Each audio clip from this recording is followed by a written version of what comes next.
Zoheb, welcome to Tasty Humans, powered by Watson here in the Motivate podcast studio in Media One Hotel. Thank you very much for doing this, and for the sake of transparency, we met face-to-face about 15 minutes ago, which is awesome. That's correct. So introduce yourself and who you are and what do you do? First off, thank you for having me, Sam. I really appreciate it. Thanks to our good friend Mark for introducing us. 100%. I am Zoheb, also known as Realtor on a Harley here in Dubai. And I run my own real estate agency. And yeah, pretty much it. Right, so the normal way I like to start, we will do that, is what got you into this? Where was it at an early age that you discovered sales, real estate, or what was the trigger? Where did it begin? I was 21 or 22 years old, just wasting my life at my friend's house, having a couple of beers in the afternoon, friends and family, everyone was over there. And then I overheard one of my really close friend's fathers talking about this land that he was trying to acquire back in the day. This is prior 2005, 2006, just when the real estate market was just opening up to the world. And I decided to leave my friends, and I walked up to him and I was like, "Uncle, what is it that you want that you're not getting?" He gave me the brief on the land, and I said, "You know what? Let me give it a shot. Since you aren't able to do it, I'm going to try my luck." First off, I've obviously got a snicker from his side, like, who is this kid? What's he trying to do?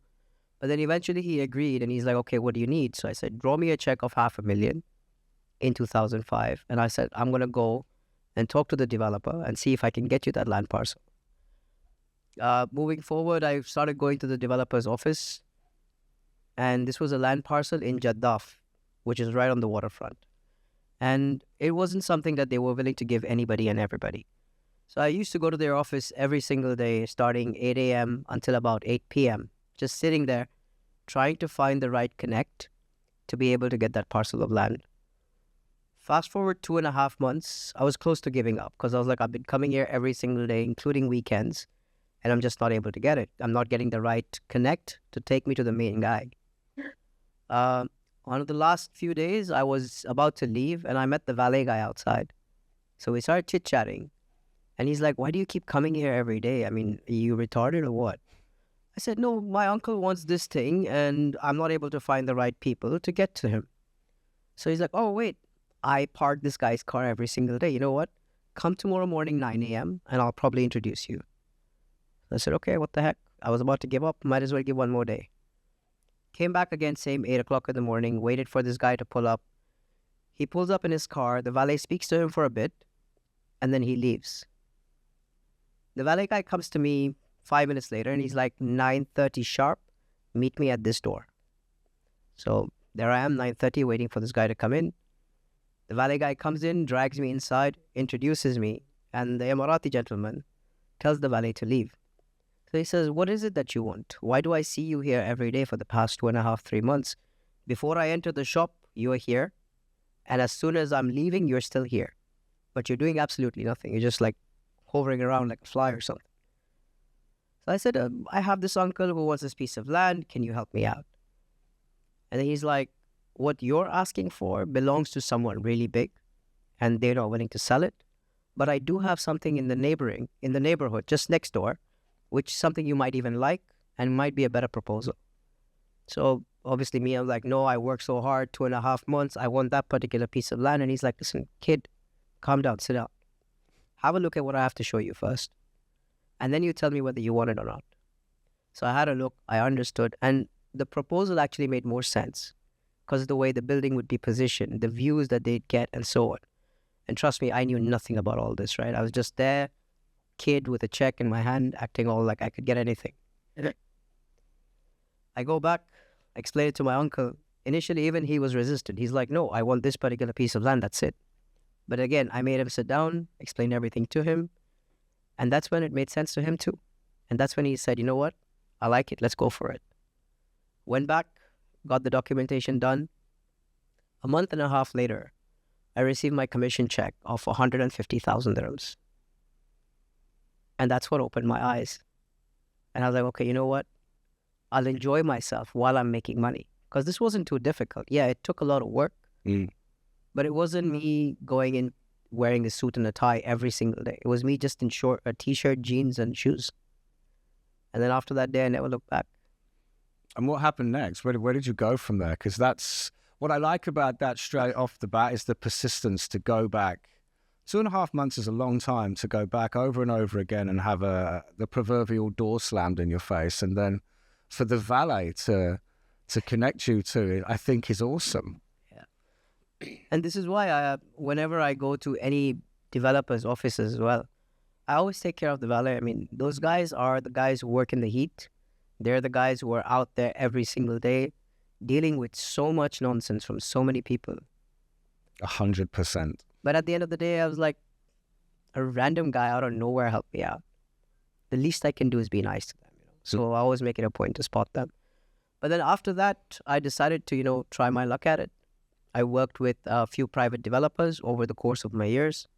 I worked with some of Dubai's top ranking agencies over the past 6-8 years as well. And 2 years ago, we decided to open up our shop. And today, 2 years in, we're about 8 agents. My wife runs the office. I work more on business development as well as the sales part. What's it like working with your wife? We can't edit that reaction. No, you can't. You can't. She knows it. I mean, so our office is pretty open. We don't believe in the policy of closed doors. Mm-hmm. So my wife and I, as active as we are in sales, also as active in management and business development. So we sit on the same floor as where our team sits. Mm-hmm. 8 agents in front of us, 2 of us right next to each other. So working with my wife is like, I wake up, we speak about work. We get in the car, we speak about work. We get to the office, of course, work. Come back home in the evening, again, work. In the same bed, again, work. Mm-hmm. So just keep your cool, man. That's it. I think it's, if you're going to, I think one aspect of a healthy marriage is if you do understand each other's work. If you're in in my industry and hospitality, maybe the same as yours. If you're with somebody that doesn't understand it, doesn't do it, doesn't appreciate the hours involved and the flexibility and everything, it can be challenging. So I suppose in one way it must add to a very interesting marriage that you have. Yeah. Do you have kids? I did have a son, but he passed away when he was 11 days old. I'm incredibly sorry to hear that. Mm-hmm. It's all right. I carry him around though. Oh, awesome. Yep. Aye, that's amazing. I didn't know a little sneaky tattoo under there. I have a few, like one here, one here. I'm trying to get this covered up, and my wife is like, enough is enough. That's the problem with tattoos once they start. So when you actually opened your agency, I mean, the real estate market in Dubai is, I don't know anything about it. From what I do hear, read, and sort of listen to from time to time, is that it's unstable, ruthless, a lot of sharks, a lot of developments, a lot of money that gets invested that doesn't actually see, like the Jebel Ali Palm, which I've heard has been a nightmare for some investors. But how did you feel that you could be a part of this in a way that made sense? I think is a good way to put that. What I always noticed was a lot of people reaching out to me through my socials and just explaining to me that their discomfort or the issues that they were facing all the time with brokers in the market, with agencies in the market, and how they were always being pressurized into signing the contract, into making the down payments, and not being given the right information that is required for any development. I started my social media journey probably in 2018. Mm-hmm. And ever since, all I've been doing is giving out value for free. A lot of agents from the market would message me and say, hey, it's already too difficult selling product. Why is it that you're giving out so much information? We are struggling. We have a hard time selling properties here. But you out there are giving out everything in open, black and white, to all the people across the globe. What were some of these things that you're giving away that angered people so much? Things to keep in mind. Why not to ever rush into a transaction? Unless and until you're 100% comfortable, confident about what you're buying. Do some research on the builder. You want to buy off-plan, great, no problem. But research. Just yesterday, one of my team members sent me a sale purchase agreement for one of his clients who had bought a product back in the day before he even knew him, where the product was supposed to be handed over in 2018. He still hasn't gotten handover. Yeah. And it's a big development. Fairly well known in the market. I can't name it, but this is scary, right? Well, this is what I'm talking about. Imagine you put your own money there. This guy's put in almost $1.5 million, and he was promised the delivery of the product in 2018. We're in 2024. Okay, he's well-to-do, he has a lot of assets and everything, but this is one of the reasons we choose to not work with certain developers. That is why we have that name in the market today. Mm-hmm. And we're okay selling 5 less properties. But at least we know that our buyers, once they start the journey with us, they don't look left or right. People call them day and night. But when it comes to buying something, I know they call my team first or they call me first. So what is it you look for in developers then? If you have a good, if you have a good track record, and again, 6 years is a heartache, But so what is it you look for then? A lot of factors. I've been looking at their track record. Are they well established? Googling them a lot, checking out what the owner's visions are. When they promise, is the delivery done on time? Is it of a similar spec or at least close to the spec they promised? Do they alter their payment plans? Do they offer fat commissions? If they do, we steer away, and so on. I mean, there's a whole list of things I could go on with. Why if they offer fat commissions, is that just a red flag, Many a times, yes. If it's too good to be true. If it's a fat commission, means either the product's going to be compromised on, the delivery is going to be delayed, they don't have a good track record, product just isn't selling. They're offering free gifts with the purchase. Okay, that's very interesting. How do you see the current market in Dubai? The current market today is doing well for itself, and I think this is one thing I always say, is that Dubai has been grinding for the past, I want to say 20 years, 22 years, since 2002 when they opened up the real estate market for expats to be able to purchase. Since that time, they've been busy setting up infrastructure. They've been busy setting up education, healthcare, travel, whatever it is that you want. They've been setting it up. But every time they tend to fly up, they get hit down. They fly up, they get hit down. When COVID came in, Dubai really put on the right kind of show that, hey, you know what? We have all this set up since the past 10, 15, 20 years. And today is the time where you can come here and enjoy it. And post-COVID, I think the entire globe has seen that whatever happens anywhere, people want only one place to go to, and that's Dubai. That's true, actually, yeah. So you say that you started your social media journey back in 2018. Is this something that you think has been a huge part of your success? And how do you use it?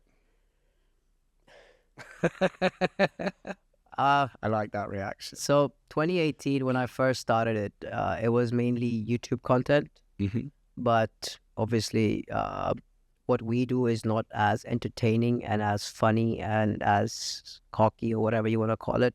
So it wouldn't have the kind of reach we were hoping it would, because I was trying to deliver a message, but the audience to hear it was very limited. And 2021 is when TikTok and Instagram started blowing up. Mm-hmm. And I had these kids approach me and they're like, I think you should get on TikTok. My first instance at that time, even though I am pro social media from back in the day, I was like, TikTok is for kids to dance on. Yeah, right? I hear that. But then they kept emphasizing and they pushed me. And I said, okay, you know what? I'm going to pull out a budget of 6 months. Let's try it.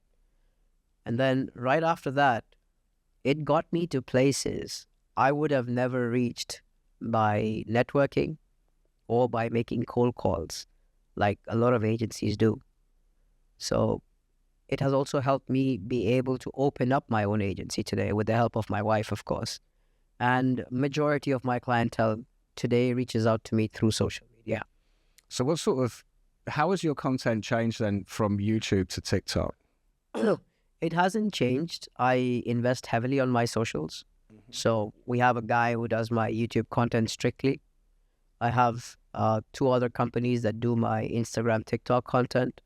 I also have Abu here, my full-time content guy. So that's how heavily invested I am in this. But so what's your style? I mean, what are you trying to get across to people? I put out a lot of valuable information, like things to look out for, things to consider, and so on. But I also do a lot of controversial stuff. Okay. Which gets me into the limelight and into the eyes of the people that understand where I'm coming from. Well, this is good. Don't get me wrong. Out of the 100, 99 are hating on me, which I'm okay with because I've learned to grow into that and I have a thick skin. I've been in Dubai for too long.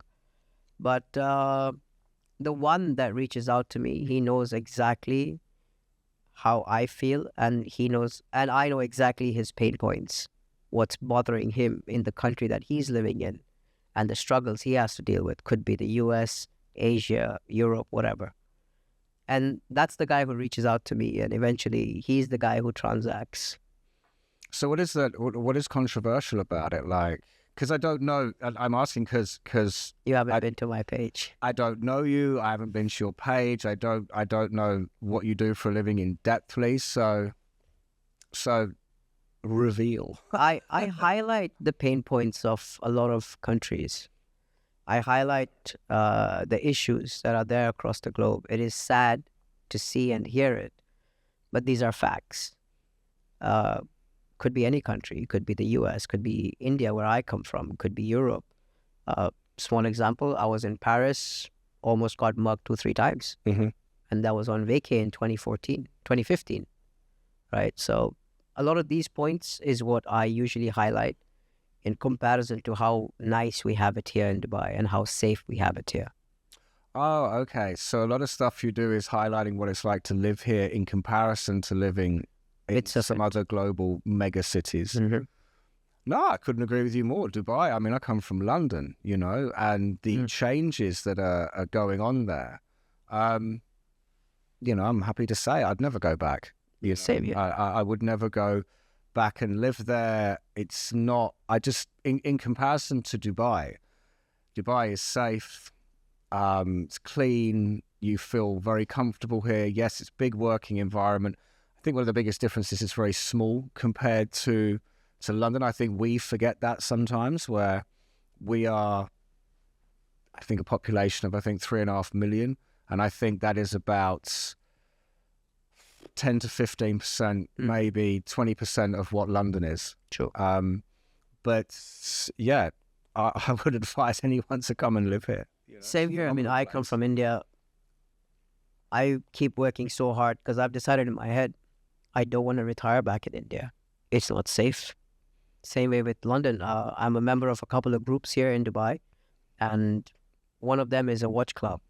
And every time there's a discussion about someone traveling to Europe, they're like, hey, can I wear this watch or should I just wear my Casio and go? Just wear your Casio. Just wear your Casio. Yeah. No, you're right. It's the rise in that sort of, I think what they refer to it as moped crime, where it's the kids on the mopeds pulling up, getting off, robbing people at knife point and stuff like this. And I have no issue in saying these sort of things. I think it's something that has leaked into London over the last 15 years. It started happening when I still lived there. And yeah, it gives an awful representation. It's happened to a friend of mine. For a $10,000 watch, they broke his jaw, pinned him to the ground, took the watch and left. And these are guys who had been keeping an eye on him for about 20 minutes till he walked into a bar by himself, having a drink at the bar. Young guys just pulled up next to him, ordered their drink, and started chatting. 20 minutes later, he's walking back home. These are the guys that mug him. How does he find out? He goes to the cops. No one gives him face. And then he makes a couple of calls. So then someone on top is saying, please do some research and find out. They call him back to the station the next day and he's like, why are you complaining? These are your own friends. We saw you guys hanging at the bar having a drink. And he was speechless. Yeah. Yeah, I used to run nightlife in London. I used to run nightclubs. I used to deal with, a lot of ejecting guests and not letting people in, which was the biggest one, which if, people come to your door at midnight, you can't let them in for numerous reasons. Most of it is their intoxication. They don't like that. They start threatening, calling you. I mean, the amount of abuse I've taken on a door. You sign up for it, you know what you're doing, but running doors and managing nightclubs, you kind of sign up for this sort of stuff. And yeah, late 90s, early noughties, you could call the police and they would just come and take them away. And then mid 2012, 2013 started to change, where it was just a lot more, well, they haven't really done anything wrong, and I won't dive. I work very closely with some of the authorities there, and they're very, very good people. But there was a lot of, how can I say this? There was a lot of box ticking where trying to reduce numbers of crime figures by just not kind of taking people away, which is I think has had a huge impact into the UK, definitely. So that doesn't surprise me. So. But you should be glad at least you're built for it. I'll take that as a compliment. Yeah, well, I tell you, I'll be see as we're getting to know each other. I mean, believe it or not, I've never had a fight in my life. I used to box a little bit as a kid. I feel like I'm being interviewed. I used to box a little bit as a kid, but I've never actually got into what you would call a violent altercation in a club or a bar on the street or anything like that. So, I mean, I think twice before. Well, I was lucky enough to be able to talk, and so I would just talk my way out of it, where I just sort of make everyone laugh and then leg it. It's much more easier. Yeah, it's a lot of people get really fired up, and I'm like, chill out. Well, there's I mean, when you run these places and you see it on a day-to-day basis, you can see how it happens. And I think mostly what people need is what we discovered in the places I ran was that you come in with a nice, relaxed, calming voice and talk to people like adults and say, listen, come on, everyone's had a drink. We're all mature. Do you really want to go down this road? And you'll see people do back down pretty quickly. Mm-hmm. So, yeah, really interesting. So, you've been in Dubai for how long? 33, almost touching 34 now. How old are you, if you don't? 42. You do not look 42. I know. Thank you. Yeah, okay, no problem. I would not have said that. Yeah. So, I mean, you would have been in this industry in 2008, 2009, correct? Which was obviously the big financial crash. And I suppose I wasn't living here at that point, but I heard utter horror stories. Yes, sir. How did that affect what you were doing, who you were working with, and certain things with the development market at that point? When the global economic crisis hit first, people stopped buying, right? It was a new baby, which was Dubai, and it was just starting to walk, and all of a sudden it fell. And then everyone left their cars on the airports, on the streets. All this is facts. I had a client who had a factory in Jebel Ali. Well, not one. I had about 3 clients back in the day who had factories in Jebel Ali. Every time they'd invite me to meet them over there, I would have to dread, because the drive back from Jebel Ali all the way down to Garhoud, where the airport sits today, is a 30-minute drive if you were to drive without traffic. Back in the day, before the crisis hit, it would take us 2.5 hours to clock that route. Al Khail Road wasn't even heard about. There was no Al Khail Road. There was just, I think, Emirates Road back in the day. So nobody wanted to drive all the way down to Emirates Road. People would just get onto Sheikh Zayed Road, sit for 2.5 hours all the way to Garhoud, and that was it. So I used to dread that. But the second the global economic crisis hit, that journey became 30 minutes again. So the city was quiet. Developers didn't know how to come up with something innovative to be able to continue selling product. Nobody wanted to buy anymore because it was the first ever time the baby had fallen down and he didn't know what to do as well. So what I started doing was I shifted from sales into the rental market, and I started approaching communities which were already developed at that time. So Marina was pretty big. Downtown was getting established. But then after getting into these 2 areas just for rentals, I realized that it was oversaturated. Maybe at that time there were about 5,000 brokers or 8,000 brokers, maybe 1,000, 2,000 brokers. But those areas were extremely saturated. So I started moving into neighboring areas, which were non-freehold. So at that time, there was an area called Tcom, which is today Barsha Heights, Yeah. and Al Barsha itself. So these two areas is something that I was aggressively working on. And I managed to take up buildings and start renting them out really quickly. So the landlords would get impressed and they'd offer me their other buildings. I would be able to convince them to remove the to let sign that used to stick on top of the tower and just let my number be at the reception and I'd take care of everything. So I did a whole bunch of that and just focus on the rental market at that time. What do you think makes you so convincing? I don't know. Because in your stories, there's a lot of persistence, and I managed to convince people to change the way the big developers they were doing things. So, I don't know. I mean, like I make it a point to just show up every single day, and I'm not that violent guy that goes out there trying to have a fight. Similar thing happened in 2021, just post-COVID. One really big developer who probably didn't even know me at the time. I had a client who wanted to buy 5 townhouses in a very nice community, which has been developed for a few years today. And their condition was that we'd only give 1 unit to every single broker that has a client. But I had a requirement of 5. And this was one of my biggest guys who I wanted to crack to have him work with me.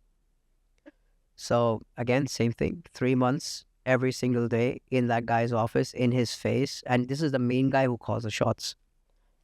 Every single day, he'd see me day and night, day and night, day and night, day and night.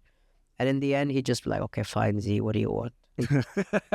He said, I just want 5 of them. And he's like, it's impossible, I can't. I said, I don't care what you do. You don't want to pay me, don't pay me. Get me the 5 units that I want, because once I crack this guy, I know I'm going to continue making money for the rest of my life. mm-hmm. But for this one, I'm okay to work on 0. And he says, obviously not. Eventually, after making wait for another month, he managed to give me 5 units over time. So I guess I tell my team the same thing. It's just about persistence, man. Do you think, you're the second person I've had on here recently that's made analogies like that towards their success, which is to go and offer it all for free. I had a chef on here, his name's Troy Payne, he's a great guy. And he said how he wanted to get his foot in the door. He was saying, I just want to work it. I'll come and do it for free just to get the experience. Do you think there's a bit of a lost art in the old school way of doing things? Because I was brought up with that mentality, which was go and say, I want the experience more than I want to get paid. Do you think that's getting lost sort of on the, I don't want to say, I hate the term the younger generation because I find it insulting towards them, but the people coming through the ranks, there you go, that's a better way of putting it. Mm-hmm. Yeah, it is getting a bit lost. But I mean, it's not just about going there and offering a service for free. You could do a shit job and not get anything out of it. Yeah. It's about going in there, not necessarily offering it for free, but you know the motive behind it, right? You know what you're going to gain out of it long term if you offer that service and then you do it to the best of your capability and to the requirement of the individual you're trying to serve. So I think if you did that, I think you could do phenomenally well. But yes, looking at it today, that is kind of gone out the window for a lot of people. But I guess it's a newer mentality, right? Yeah. Look, you're 42, I'm 48. I'm sure that we have been in the recruitment processes recently where you are bringing younger people in and younger people in. And I think that an interesting conversation I've had with a lot of people recently is, how do we connect with these? How do we pass on kind of our ethics and morals into a generation that sees things incredibly differently, maybe from how we saw our parents? For me, it's always been a thing that I've been trying to do with my team as well, is to try and lead by example. I want them to look at me and my wife and feel inspired to do the things that are required to get to where we are today. A lot of people in this industry, in my industry at least, I can speak openly about, is that agents tend to get lazy. Mm-hmm. We get lazy, right? We've made a sale yesterday. We know 50 grand is coming in. Take a back seat. Go for a vacay. It's not the way to go. The second I make a sale, I want to go and double down, right? I want to go harder. Agents don't come to the office on time. People have to put in these crazy restrictions. But we say, you know what, we don't want to do that. Let's make it a point that my wife and I, shop opens 10 o'clock, we're in the door. Let them come in 10:30, 10:45. But every day, if they see that, gradually they'll start changing their time from 10:45 to 10:30, 10:30 to 10:15. The other day, I had one of my agents call up my wife and be like, Alicia, 21 days at 10 a.m. sharp in the office. Well, like, goddamn, well done. And the entire floor has changed today. Today, we have everyone coming in before 10:30. We're trying to push it to 10, but we're okay with it. What are their, I don't want to use the word, what are their reasons for not getting in at the time you want? Because I'm a big fan of punctuality, because I see it as funny enough, this morning, I'll put my hands up. Traffic was a nightmare. I was about 5 minutes late. You were 10 minutes early. You were messaging me early saying I'm here early, and I found that awesome, you know, which made me feel terrible for being late. But why is it you find punctuality so important, and what are their reasons for being late? Okay, so for me, I hate being late. Yeah. If I give someone a time of 11 o'clock, I want to be there 11 o'clock. If not 5 to 11. Why? Because let's say, for instance, the other person came to me at 11 o'clock as confirmed time. I showed up at 11:30. How do you think the meeting's going to go? Yeah. It's not going to go well. He knows that I already don't value his time. So then why should he spend his energy, effort, time, whatever it is he wants to do, his money, with someone like me who's already late by 30 minutes? Fine, I may have called him and said, my geyser broke, my parking gate didn't open, my car didn't start, my wife was shouting at me, whatever it may be. But he doesn't care. He said 10:30, means 10:30. If he's late, that's okay. I got to be there on time. This just shows that I can be there whenever you need, at whatever time you agree upon, and I'll make sure to get the job done. Our culture, or our people, or the Asian population especially, have sadly a bad rep for being late. Dubai has. Dubai in general, Dubai yes. in general, I will definitely say that. I've worked with people where you schedule meetings, they're 5 minutes late, 10 minutes late, 15 minutes late. And one of the most frustrating things for me, because I worked with a guy who taught me the value of punctuality, really just simply, I really looked up to him. His name was Billy Riley. He won't mind me saying this. And he would say he'd rather be there half an hour early and have a coffee around the corner than risk being 5 minutes late. Just because it shows that if you're late, it's trying to say that the person that you're meeting is not as valuable as what you were doing, which I suppose the more successful you perceive to become in the eyes of other people can be more disrespectful if you turn up late. Yeah, and some of the people I've encountered here will walk in 10, 15 minutes late, not even apologize, just sit down like it's okay. Like it's all okay, and drives. I mean, I give 5-10 minutes every now and then, but even with my clients, I mean, don't get me wrong, not because I am someone big or recognized or whatever on social, but I also like to make them realize that my time is just as valuable as yours, because you have called me in for a consultation.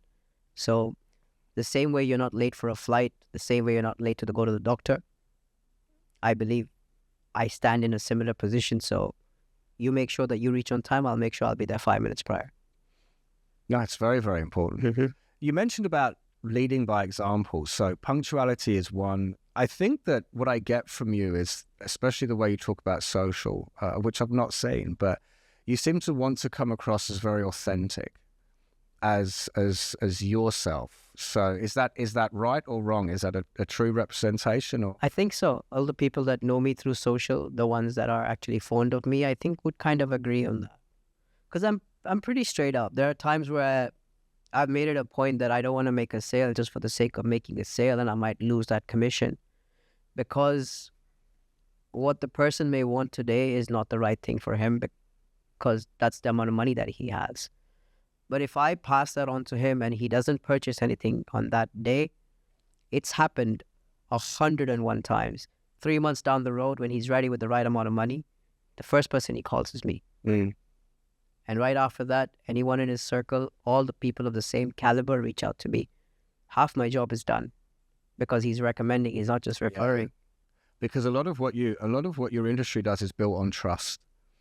And I would definitely say, because you're 100% correct. If people trust people in your world, then they will, because of the amount of, I'd say, mistrust or broken promises. Like you said, the story about the developer 6 years to actually to get the handover. How do you go about building trust with people, or how would you advise people build trust? Because it sounds like an easy, obvious thing, but then there's so much mistrust, it can't be. Like I said, it's if you can stand up and say no a couple of times, the person on the other side of the table automatically understands that you're not in it for your own gain all the time.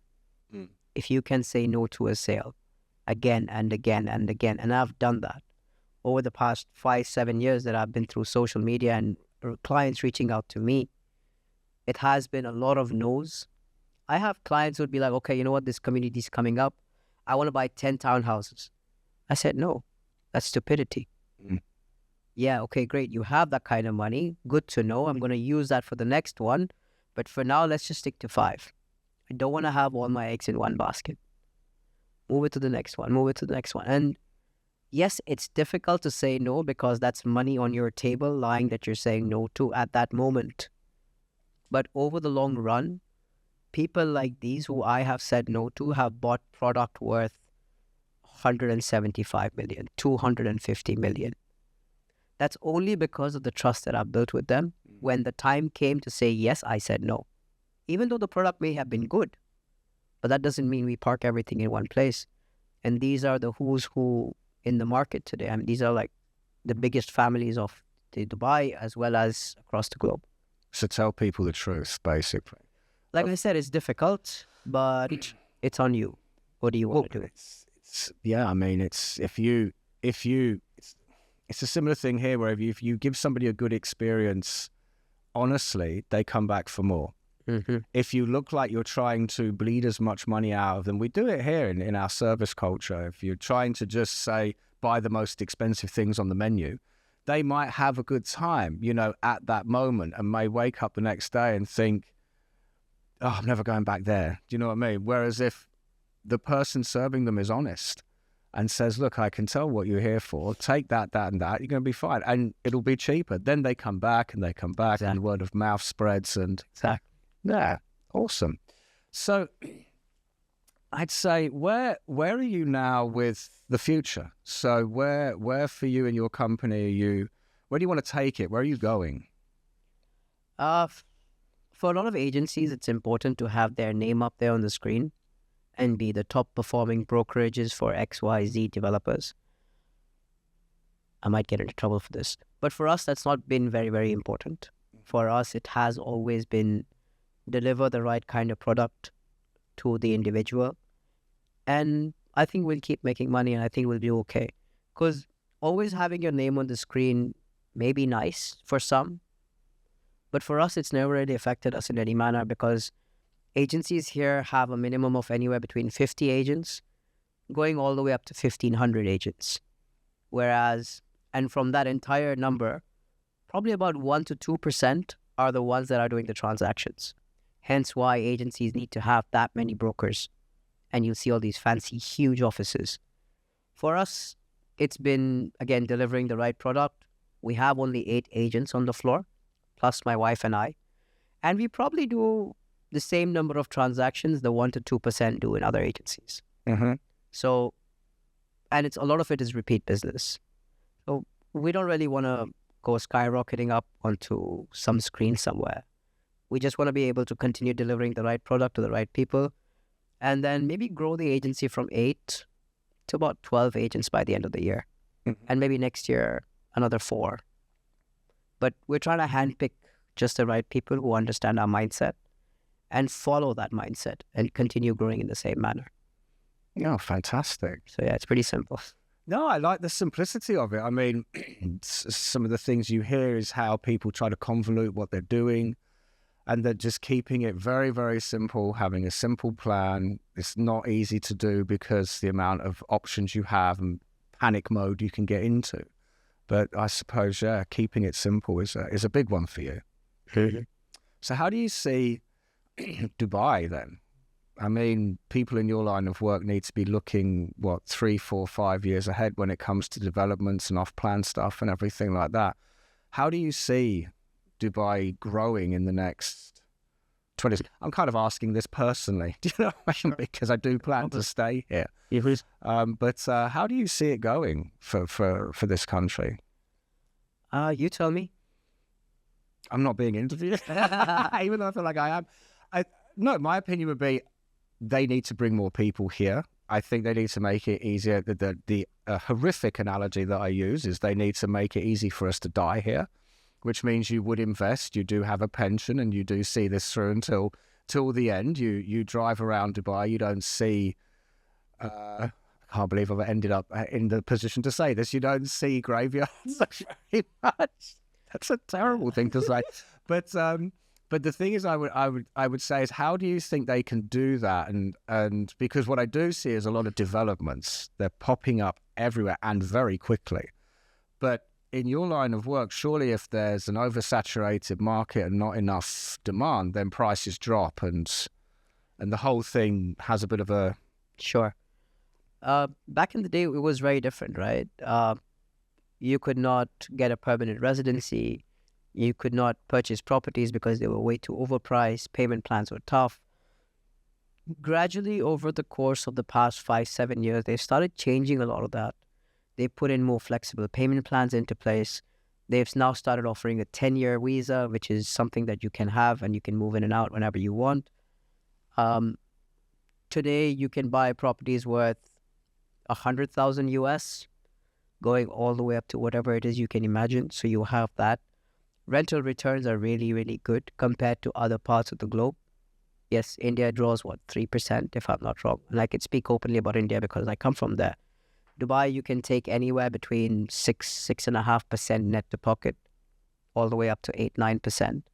So yes, you may not get pension and so on, but if people invest right in the right places and let it grow gradually, I believe that these asset classes can probably become a form of pension for them. Like my wife and I do ourselves.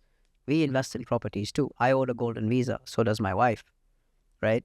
And similarly, our team also is buying properties. Like this month, we had 4 of our agents put a deposit down to purchase an apartment for themselves. So they've also got that in mind that eventually long term, we want to stay here. Probably pensions might come into play, giving it some time. But I think the Dubai government, His Highness Sheikh Mohammed, they're working aggressively to make this your forever home. And you've seen it. No, that 100%. You've seen the it. changes in the visas, bringing in, funnily enough, bringing in VAT, bringing in corporation tax, for coming from a country where there's a lot of taxation. One of the things I've always heard, the wonderful people that I've refused entry into clubs that you end up calling the police, is when the police turn up, they all shout, I pay my taxes, I'm your boss. You know, the sort of rubbish that they like to say when they've had too much to drink. But I think that bringing in tax here means that they're trying to say, you know, you're part of this now. Where before we all used to live, you know, as we still do on our visas, but this kind of small fear that, you know, any minute now you're kind of out, which makes it difficult to think of long-term plans. You're out based on what you do.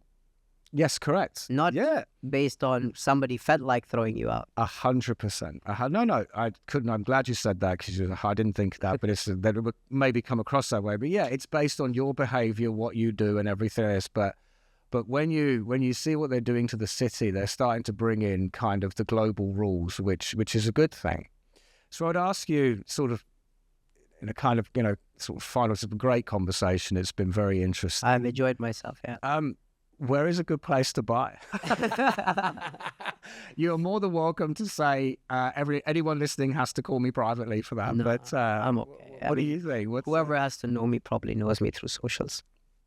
But It's all upon how much you wish to spend. Finding the right product for what you have in mind and what you wish to do long term with it is more important than what's the right thing to buy or what's the place to buy today. Like I also ride a Harley, so we have a lot of clubs. Cool. And anytime I go for a meet anywhere, to the Harley club, to the supercar clubs, to the watch clubs, everyone's just like, so what's good to buy today?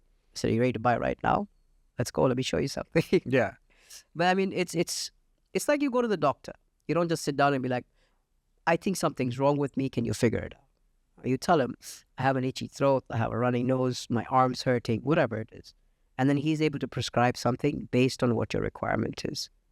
And I believe it's similarly in this industry too. Because you can't just walk in and be like, I have $1 million, I want to buy something. No, what do you want to do with it? Do you wish to sell it off once it's ready? Do you wish to hold on for a bit, gain some passive income, and then maybe gift it to your kids in the future and let them sell it off, or let it pay for your kids' education and so on? What was worth $1 million today, 10 years later, is not going to be worth $1 million. We're looking at least $1.5 million if I'm being conservative, depending on the product that you buy. So all of that is so important. And that is why whenever anyone asks me that question, I don't give them an answer. No, perfect. Love it. And my final question to you is for people watching this, wanting to get into this particular market, what would be your sort of advice to the younger generation coming through that want to be real estate agents and brokers, etc.? What would be your key message? If you could only say one thing, what would it be? Just be ethical. That's it. That's what I've done. And that's worked for me. Perfect. Awesome. We'll leave that there. Zoheb, thank you so much for coming in. I've really enjoyed it, and all the best. We'll keep in touch. I'll start following you on social for sure. It's about time you get onto social. Yeah. I'll start following 221 people now. Awesome. Thank Thank you you so much. Thank you.